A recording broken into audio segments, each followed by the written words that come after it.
Well, this is one of the interesting problems, is that actually for many organisations, especially small to medium-sized enterprises, cloud is better because they have the money for the experts. They have the infrastructure, they have the people, they have the resources to do security properly. They can write the processes, they can afford to employ the experts.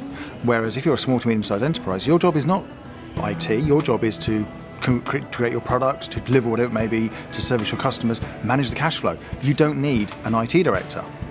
And that's the great thing about the cloud, is the cloud actually takes all that problem away from a small to medium-sized enterprise and gives you a platform to do stuff.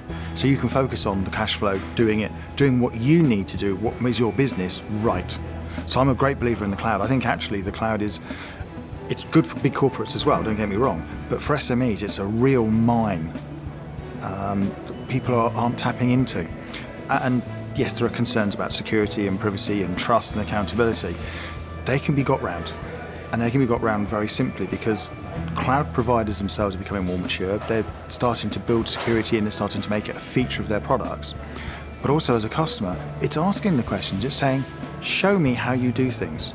And good cloud providers will be transparent and they'll want to show you.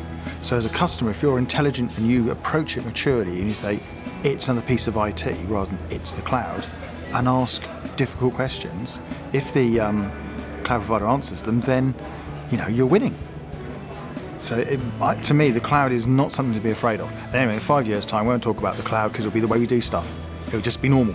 I think it's the people side, and that there are several reasons behind that. The first one is that everyone has piled in for years and written technical solutions. IT is technical, right? It's all full of geeks and machines that go ping and light wires and stuff like that. And we've forgotten that actually, at the end of the day, it's just a tool.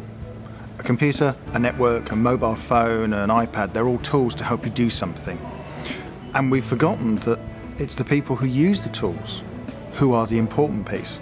There's no point in having, someone said to me, why haven't I got an iPhone 5S or iPhone 6? And I went, the speed of the iPhone 6 is irrelevant. It's the speed of up here. And that's the problem, because the speed up here is slower than the speed down there. And by the time your fingers have typed something or pressed send or you've gone to the wrong place, you're in trouble.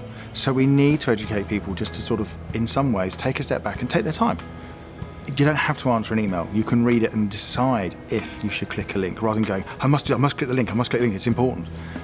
And we've missed that whole people piece. And that's where we need to go, is everybody. And that's from children of age of 2 who can use YouTube right up to the silver surfers and beyond. Everyone has to understand a little bit about being safe. Not using the internet, not security, not confidentiality and privacy and trust and all these wonderful words we throw around, but how to use the internet safely so they can do what they need to do, what they want to do, and not fall victim, not end up as another crime statistic. We did it with cars and safety and seatbelts and stuff and drink driving and everything else. It's possible. We just need to have the will and the ability to talk about it in a language that people understand. I was trying to work this one out. So, 20 years ago, I had just finished writing my chemistry PhD. And I was busy applying for jobs. And I think around this time, I was getting my first interviews.